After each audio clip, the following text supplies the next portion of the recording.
masayang food trip with an exciting community vibe ang usapan, hindi mawawala sa sikat na listahan ang Maginhawa Street sa Quezon City. At isa sa maituturing ng institusyon ng masarap na kainan dyan, ang Urban Chick. It's about her life here in the city and how she loves to cook chicken. This all started with my children. I have 3 kids, but they're all grown up now. So at the time when they were still in school, I would let them bring a home-cooked food.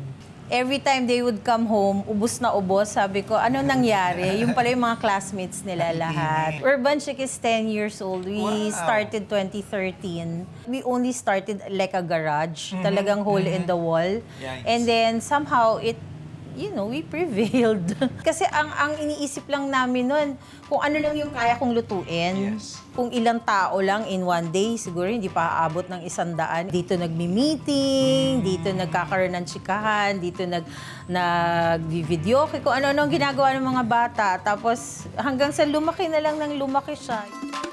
Siyempre, dapat ma-experience natin ang mga signature dishes na binabalik-balikan dito ng mga estudyante at varsity players ng mga kalapit na university sa area. Alphan Meal Alphan, derives okay. its name from an org of my son, si Jules. Kasi gusto nilang magkaroon ng anniversary name na meal dito sa Urban Chick, yung org nila. Okay. So, tinawag kong Alphan Meal to. Why? Kasi bestseller namin si Chicken Barbecue, leg and thigh yan. And this is the famous croqueta, cheese croqueta. So, I want you to taste this kasi this is the recipe of my lola. Oh, heirloom recipe, So the potato itself is flavored already. It's that perfect combination of yung soft texture sa loob, Yeah.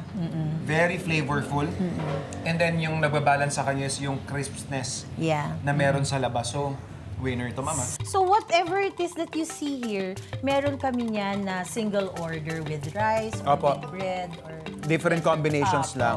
or with pasta, ganun. Must try din dito sa Urban Chick ang pinagmamalaki nilang naturific na merienda. Fat tortilla, overstuffed bun, at Brandy's favorite na pinangalan sa alaga nilang aso. Para sa mga mahilig sa dessert, try nyo tong banana choco pancakes. And for a unique and refreshing na panulak, highly recommended itong cucumber shake ng Urban Chick. Inaalala ko kung kailan ako huling nakatikim ng cucumber with milk. Parang wala. Pwede pala siya. Pwede. In fact, sa sobrang panalo ng pagkain nila, kasama sila sa food businesses na bumida nung nagdaang Maginhawa Arts and Food Festival ng Maginhawa Food Community last December. So yung Maginhawa Food Community, isa tong collective of business owners na Okay. based dito sa Maginhawa area. More than 15,000 na tao yung dumating. And it's actually a comeback. The first one happened in 2014 and we're very happy na even after 9 years, todo pa rin suporta ng mga tao. Kaya next time mapadaan ka ng Maginhawa, try mo na rin tong nakaka-good vibes ng mga kainan sa Maginhawa. Lalong-lalo na tong Urban Chick. Tara! Food trip tayo!